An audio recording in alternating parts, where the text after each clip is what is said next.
ಯಾವ ರೀತಿ ಅನ್ಯಾಯ ಆಗಿದೆಯಪ್ಪ ಅಂತಂದ್ರೆ, ನಾವು ಎಲ್ಲ ಸೌಲಭ್ಯಗಳಲ್ಲಿ ಕೂಡ ನಾವು ವಂಚಿತರಾಗಿದ್ದೀವಿ. 5ನೇ ಸ್ಥಾನದಲ್ಲಿರ್ತಕ್ಕಂಥ ನಮ್ಮ ಭೋವಿ ಸಮಾಜ, ಪರಮ ಸಮಾಜ, ಬಂಜಾರ ಸಮಾಜ, ಈ ಸಮುದಾಯಗಳಿಗೆ ಯಾರು ಹಿಂದುಳಿದಿದ್ದಾರೆ ಅಂಥವರಿಗೆ ಮುಂದೆ ತರ್ತಕ್ಕಂಥದ್ದು ಒಂದು ಸುಪ್ರೀಂ ಕೋರ್ಟ್ ಆದೇಶವನ್ನು ಕೂಡ ಉಲ್ಲಂಘಿಸಿ ಅವರು ಯಾವುದೋ ಒಂದು ಸಮುದಾಯದ ಮನವೊಲಿಕೆಗಾಗಿ ಯಾವುದೋ ಒಂದು ಪ್ರಬಂಧ ಬರೆದ ಹಾಗೆ ಎಲ್ಲ ಅಂಕೆ ಸಂಖ್ಯೆಯನ್ನು ಬಿಟ್ಟು ಅವರು ಕೃತಕವಾಗಿ ರಚನೆ ಮಾಡಿದ್ದಾರೆ. ಹಾಗಾಗಿ ಮಾನ್ಯ ಮುಖ್ಯಮಂತ್ರಿಗಳು ಹಿಂದೂ ಸಮುದಾಯಕ್ಕೆ ಮತ್ತು ಬಡವರ ಪರವಾಗಿ ಅನ್ನದಾತ ಅಂತ ಅನ್ಸ್ಕೊಂಡಂತ ಸಿದ್ದರಾಮಯ್ಯ ಅವರು ಯಾಕೆ ಈ ರೀತಿ ಮಾಡಿದ್ರು ಅಂತ ನಮ್ಗೆ ಗೊತ್ತಾಗ್ತಾ ಇಲ್ಲ. ಬಡವರ ಬಂಧು ಅಂತ ನಂಬಿದ್ದೀವಿ, ಆದರೆ ಇವತ್ತು ಬಡವರ ಭೂವಿ ಸಮುದಾಯ, ಬಂಜಾರ ಸಮುದಾಯ, ಕೊರಚ ಸಮುದಾಯದ ಜೊತೆಗೆ ಬಿಜೆಪಿ ಸರ್ಕಾರ ಇದ್ದಾಗ 4.5% ನಮಗೆ ಕೊಟ್ಟಿದ್ರು.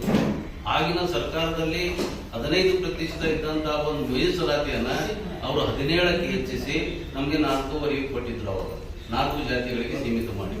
ಆದ್ರೆ ಇವಾಗ ಏನ್ ಮಾಡಿದ್ದಾರೆ, 63 ಜಾತಿಗಳನ್ನು ಸೇರಿಸಿ ಬೇರೆ ಅನ್ಯ ಜಾತಿಗಳ ಮನವೊಲಿಕೆಗಾಗಿ ಶಬ್ಬಾಸ್ಗಿರಿ ಪಡೆಯುವ ಸಲುವಾಗಿ ಈ ನಮ್ಮ ಒಂದು 63 ಜಾತಿಗಳಿಗೆ ಅವರು ಮರಣ ಶಾಸನವನ್ನು ಇವಾಗ ಬರೆದಿದ್ದಾರೆ. ವರದಿನೂ ಆಯಿತು, ಇವಾಗ ವರದಿನೂ ಪಟ್ಟಿದ್ದ ಪ್ರಕಾರ ಆದೇಶನೂ ಕೂಡ ಮಾಡಿದ್ದಾರೆ. ಮತ್ತು ಯಾವ ಜಾತಿಗಳು ಎದರಲ್ಲಿ ಇರಬೇಕು ಅಂತೇಳಿ ಅದು ಕೂಡ ನಿರ್ಧಾರ ಮಾಡಿದ್ದಾರೆ. 63 ಜಾತಿಗಳಲ್ಲಿ 59ರಲ್ಲಿ ವಲಯ ಸಂಬಂಧಿತ ಜಾತಿಗಳಿದ್ದಾವೆ, ಮಾದಿಗ ಸಂಬಂಧಿತ ಜಾತಿಗಳು 59ರಲ್ಲಿದ್ದಾವೆ. ಅವುಗಳನ್ನು ಹೊರತುಪಡಿಸಿದರೆ ಭೂವಿ, ಬಂಜಾರ, ಕೊರಮ, ಕೊರಚ ಜಾತಿಗಳು ಮಾತ್ರ ಬೇರೆಯಾಗಿದ್ದಾವೆ. ಅವರು ಬೇಕಾದಂತಹ ಸಂಖ್ಯೆ ಮತ್ತು ಬೇಕಾದಂತಹ ಒಂದು ಬಲಾಢ್ಯ ಸಮುದಾಯಗಳನ್ನು ಅವರು ಸೇರಿಸಿಕೊಂಡು ಒಂದು ಸರ್ಕಾರಕ್ಕೆ ಒತ್ತಡ ತಂದು ಅವರಿಗೆ ಭಯಭೀತರನ್ನಾಗಿ ಮಾಡಿ ಅವರು ಬಲ ಸಮುದಾಯದವರಿಗೆ 6%, ಎಡ ಸಮುದಾಯದವರಿಗೆ 6%, ವಂಚಿತ ನಿಜವಾಗಿ ಕೊನೆಯ ಹಂತದಲ್ಲಿರ್ತಕ್ಕಂಥ ಒಂದು ಸಮುದಾಯಗಳಿಗೆ 63 ಸಮುದಾಯಗಳಿಗೆ ಕೊಟ್ಟಂತಹ 5% ಸರಿ ಹೋಗಲ್ಲ. ಯಾಕಪ್ಪ ಅಂತಂದ್ರೆ ನಾಗಮೋಹನ್ ದಾಸ್ ಅವರು ಅಂಕೆ ಸಂಖ್ಯೆ ಕೊಟ್ಟ ಪ್ರಕಾರ 35ರಿಂದ 36,000 ಲಕ್ಷ ಜನಸಂಖ್ಯೆ ಏನಿದೆಯಲ್ಲ ಎಡ ಸಮುದಾಯ ತೋರಿಸಿದ್ದಾರೆ.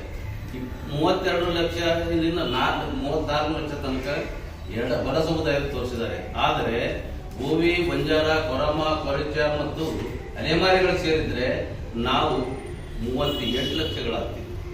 ಯಾವಾಗ ಅಂಕೆ ಸಂಖ್ಯೆಯಲ್ಲಿ ಕೂಡ ನಾವು ಹೆಚ್ಚಿಗಿದ್ದೀವಿ. ಮತ್ತು ಯಾವುದೇ ಸರ್ಕಾರಿ ನೌಕರಿ ಪಡೆಯೋದಾಗಲಿ, ಅಕ್ಷಯ ಆಗಿರ್ಬೋದು, ಆರಾಧನಾ ಆಗಿರ್ಬೋದು, ಇನ್ನಿತರ ಎಲ್ಲ ಒಂದು ಸೌಲಭ್ಯಗಳಲ್ಲಿ ಕೂಡ ನಾವು 5ನೇ ಸ್ಥಾನದಲ್ಲಿ ಪಡೆದಿದ್ದೇವೆ. ಅವರು ಎದರಲ್ಲಿ ಪಡೆದಿದ್ದಾರೆ? ಪ್ರಥಮ, ದ್ವಿತೀಯ, ತೃತೀಯ ಮತ್ತು 4ನೇ ಸ್ಥಾನದಲ್ಲಿ ಸರ್ಕಾರ ಸೌಲಭ್ಯಗಳನ್ನು ಪಡೆದಿದ್ದಾರೆ. ಆದರೆ ಅವರು ಕೊನೆ ಸ್ಥಾನದಲ್ಲಿ ಸೌಲಭ್ಯ ಕೊಡಬೇಕಾಗಿತ್ತು. ಆದರೆ ನಮಗೆ ಕೊನೆಯ ಸ್ಥಾನದಲ್ಲಿ ಮಾಡಿದ್ದಾರೆ. ಸಂಖ್ಯೆ ಹೆಚ್ಚಿದ್ದರೂ ಕಡಿಮೆ ಮಾಡಿದ್ದಾರೆ, ನೌಕರಿ ಕಡಿಮೆ ಇದ್ದರೂ ಕಡಿಮೆ ಮಾಡಿದ್ದಾರೆ. ಯಾವುದೇ ಸರ್ಕಾರ ಸೌಲಭ್ಯಗಳು ಕಡಿಮೆ ಇದ್ದರೂ ಕೂಡ ನಮಗೆ ಪುನಃವಂಚಿತರನ್ನಾಗಿ ಬೇರೆ ಸಮುದಾಯಗಳ ಮನವೊಲಿಕೆಯಾಗಿ ಅವರು ಕೊಟ್ಟಂತ ಈ ಒಂದು ಅನ್ಯಾಯ ಘೋರ ಆಗಿದೆ. ಈ ಬರ್ತಕ್ಕಂಥ ನಮ್ಮ ಪೀಳಿಗೆಗೆ ಮರಣ ಶಾಸನವನ್ನು ಈಗಾಗಲೇ ಬರೆದಿಟ್ಟಿದ್ದಾರೆ. ಹಾಗಾಗಿ ಅದನ್ನು ಎದುರಿಸಿ ನಾವು ಪ್ರತಿಭಟನೆ ಮಾಡುವ ಮುಖಾಂತರ ಇಂದಿನ ಸಭೆ ಮತ್ತು ಮುಂದಾಗುವವುಗಳ ಬಗ್ಗೆ ಮಾನ್ಯ ಪೂಜ್ಯರು ಮಾತಾಡ್ತಾರೆ. ಇಷ್ಟು ಹೇಳಿ ನಾನು ಅವರಿಗೆ ಮುಂದಿನ ಅನುಮಾನ ಈಗ ವಿಚಾರಗಳು ಮಾತಾಡ್ತಾ ಇದ್ದಾರೆ. ಅಲ್ಲೇ ಇವರು ನಾಲ್ವಡಿ ಕೃಷ್ಣರಾಜ ಒಡೆಯರ ಕಾಲದಲ್ಲಿ ಕೋಲಾರದಿಂದ 4,000 ಜನರು ಬಡವರು ಬಂದು ಅಲ್ಲಿ ಕನ್ನಂಬಾಡಿಯನ್ನು ಕಟ್ತಾರೆ. ಅಲ್ಲಿ ರಾಜ್ಯದ ನಮಗೆ ರಿಸರ್ವೇಷನ್ ಕೊಟ್ಟರು.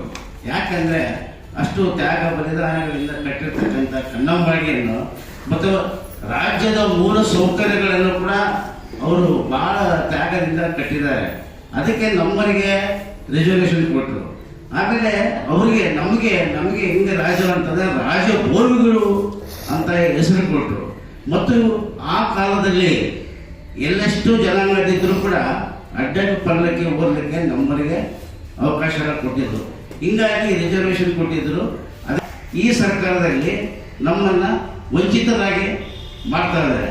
ಅದಕ್ಕೋಸ್ಕರ ನಾವೆಲ್ಲರೂ ಸೇರಿ ಹೋರಾಟಕ್ಕೆ ನಾವು ಇದ್ದಿದ್ದೇವೆ. ವಂಚಿತರನ್ನಾಗಿ ಮಾಡಬಾರದು ಅಂತೇಳಿ ನಮ್ಮ ಹೇಳಿಕೆ.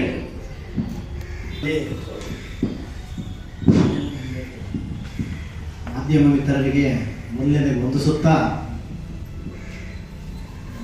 ಇವತ್ತು ಮಾಧ್ಯಮಗಳಿಗೆ ಹೇಳೋದಕ್ಕೆ ಇಷ್ಟಪಡ್ತಾ ಇದ್ದೀನಿ. ಒಳ ಮೀಸಲಾತಿಯಲ್ಲಿ ನಮಗೆ ಸಿಗಬೇಕಾಗಿದ್ದಂಥ ಪಾಲು ಸಿಕ್ಕಿಲ್ಲ. ಕಾರಣ ಇಷ್ಟೇ, ನ್ಯಾಯಮೂರ್ತಿಗಳಾದಂಥ ನಾಗಮೋಹನ್ ದಾಸ್ ಅವರ ವರದಿಯಲ್ಲಿ ಸುಮಾರು ಜನಸಂಖ್ಯೆಯನ್ನು ಬಿಟ್ಟೋಗಿದೆ.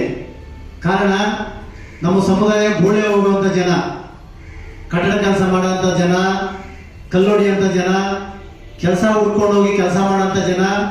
ಹಾಗಾಗಿ ಅವರು ಸರ್ವೆ ಮಾಡಿದಂಥ ಸಂದರ್ಭದಲ್ಲಿ ಸಿಕ್ಕಿಲ್ಲ. ಗುಳೆ ಹೋಗೋ ಜನ ಇವತ್ತು ವಲಸೆ ಹೋಗ್ತಾರೆ. ಇವತ್ತು ವಲಸೆ ಹೋದ್ರೆ ಉಗಾದಿ ಹಬ್ಬಕ್ಕೆ ಒಂದಿನ ಬರ್ತಾರೆ, ಮತ್ತೆ ದಸರಾ ಹಬ್ಬಕ್ಕೆ ಒಂದ್ಸಾರಿ ಬರ್ತಾರೆ. 6 ತಿಂಗಳು ಊರುಗಳಲ್ಲಿ ಇರೋದಿಲ್ಲ ಅವರು. ಹಾಗಾಗಿ ಅವರ ದುಡಿಮೆ, ಅವರ ಬಡತನ ತಿಂತಾ ಇದೆ. ಕಡು ಬಡವರಾಗಿರೋದ್ರಿಂದ ಊಟಕ್ಕೂ ಕಷ್ಟ ಇದೆ, ವಿದ್ಯಾಭ್ಯಾಸನೂ ಕಡಿಮೆ ಇದೆ. ಹಾಗಾಗಿ ಮಕ್ಕಳನ್ನ ಓದಿಸೋಕೆ ಕಷ್ಟ ಆಗಿದೆ. ಸಣ್ಣ ಮಕ್ಕಳು ಸಮೇತ ಇವತ್ತು ಜೊತೆಯಲ್ಲಿ ಹಾಕೊಂಡೋಗಿ ಕಲ್ಲೊಡಿಯೋದು, ಮೊಂಡು ಕೆಲಸ ಮಾಡೋದು, ಈ ರೀತಿಯಲ್ಲಿ. ಇದಕ್ಕೆ ನಮ್ಮ ಮಾನ್ಯ ಸಿದ್ದರಾಮಯ್ಯನವರು ಇದಕ್ಕೆ ಮನವಿ ಮಾಡಿಕೊಂಡು ಮತ್ತೆ ಮರು ಪರಿಶೀಲನೆ ಮಾಡಿಕೊಡ್ಬೇಕಂತ ಹೇಳಿ ಈ ಮಾತುಗಳು ಮುಗಿಸ್ತಿದೆ ನಾನು.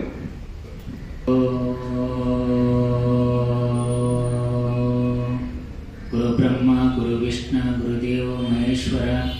ವೃದ್ಧಿ ನಿಮ್ಮದಯ್ಯ, ಎನ್ನ ಮಾನ ಅಪಮಾನ ನಿಮ್ಮದಯ್ಯ, ಕೂಡಲ ಸಂಗಮ ದೇವ ನೀವೇ ಪ್ರಮಾಣ.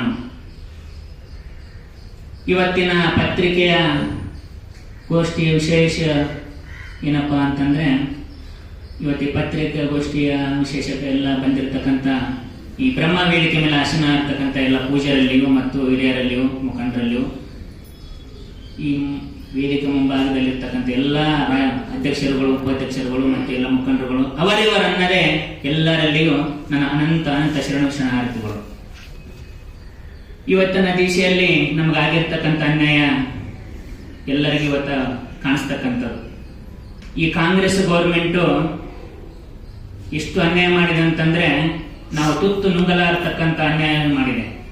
ತುತ್ತನ್ನು ನುಂಗಲಾರತಕ್ಕಂಥ ಅನ್ಯಾಯ ಮಾಡಿದೆ. ನಮ್ಮ ಅನ್ಯಾಯ ಇವತ್ತವರಿಗೆ ಏನಪ್ಪಾ ಅಂತಂದ್ರೆ ತಿಳ್ಕೊಳ್ತಕ್ಕಂಥದ್ದು, ನಮ್ಮ ಅನ್ಯಾಯ ಏನ್ ಮಾಡಿದಾರೆ ನಮಗಂತ ಹೇಳಿ ಅವರು ಬಹಳ ವಿಚಾರ ಮಾಡ್ತಕ್ಕಂಥದ್ದು. ಇವತ್ತ 59 ಜಾತಿಗಳನ್ನು ಸೇರಿಸಿ ಇವತ್ತ 5% ಮೀಸಲಾತಿಯನ್ನು ನಮಗೆ ಕೊಟ್ಟಿದ್ದಾರೆ. 59 ಜಾತಿಗಳು ಸೇರಿ ನಾವು ಎಷ್ಟಂತ ಅನ್ಸ್ಕೋಬೇಕು. ಇವತ್ತ ಕರ್ನಾಟಕ ರಾಜ್ಯದಲ್ಲಿ ಮಾನ್ಯ ಕೃಷ್ಣ ಒಡೆಯರಾಜರವರ ಒಂದು ಕಾಲಮಾನದಲ್ಲಿ ನಮ್ಮವರು ಇವತ್ತ ನಮ್ಮ ಒಂದು ಕಷ್ಟ ದುಃಖಗಳು ನೋಡ್ಲಾರ್ದೆ, ನಮ್ಮ ಒಂದು ಶ್ರಮವನ್ನು ನೋಡ್ಲಾರ್ದೆ, ಮೈ ಮೇಲನೆ ಇವತ್ತ ಬಟ್ಟೆ ಇಲ್ಲದಂತ ಒಂದು ಜೀವಿಸಿರ್ತಕ್ಕಂಥ ನಮ್ಮ ಸಮಾಜ ಇವತ್ತ ಒಂದು ಹೊತ್ತಿಗೆ ತುತ್ತಿಗೆ ಕೂಳಿಗೋಸ್ಕರ ಇವತ್ತ ಕಲ್ಲನ್ನೇ ಕಲ್ಪವೃಕ್ಷವನ್ನು ಮಾಡ್ಕೊಂಡು, ಕಲ್ಲನ್ನೇ ಇವತ್ತ ನಂಬಿಕೊಂಡು ಇವತ್ತು ಜೀವಿಸ್ತಿರ್ತಕ್ಕಂಥ ನಮ್ಮ ಸಮಾಜವನ್ನು ಇವತ್ತು ಅನ್ಯಾಯ ಮಾಡಿದ್ದಾರೆ. ಅಂತ ಒಂದು ಕೃಷ್ಣರಾಜ ಒಡೆಯರ ಕಾಲದಲ್ಲಿ ನಮ್ಮ ಕಷ್ಟ ದುಃಖಗಳು ನೋಡದೆ ಅವರು ನಮಗೆ ಇವತ್ತ ಮೀಸಲಾತಿಯನ್ನು ಕೊಟ್ಟಿದ್ದಾರೆ. SC ಕೆಟಗರಿಯಲ್ಲಿ ಮೀಸಲಾತಿ ಕೊಟ್ಟಿರ್ತಕ್ಕಂಥ ಒಂದು ಕೃಷ್ಣ ಒಡೆಯ ರಾಜವರಿಗೆ ಇವತ್ತು ನಾವು ಬಹಳ ನೆನವನ್ನು ಮಾಡ್ಕೋಬೇಕಾಗುತ್ತೆ ಈ ಸಮಯದಲ್ಲಿ. ಅದಕ್ಕೋಸ್ಕರನೇ ಇವತ್ತ ಕಾನೂನಲ್ಲಿ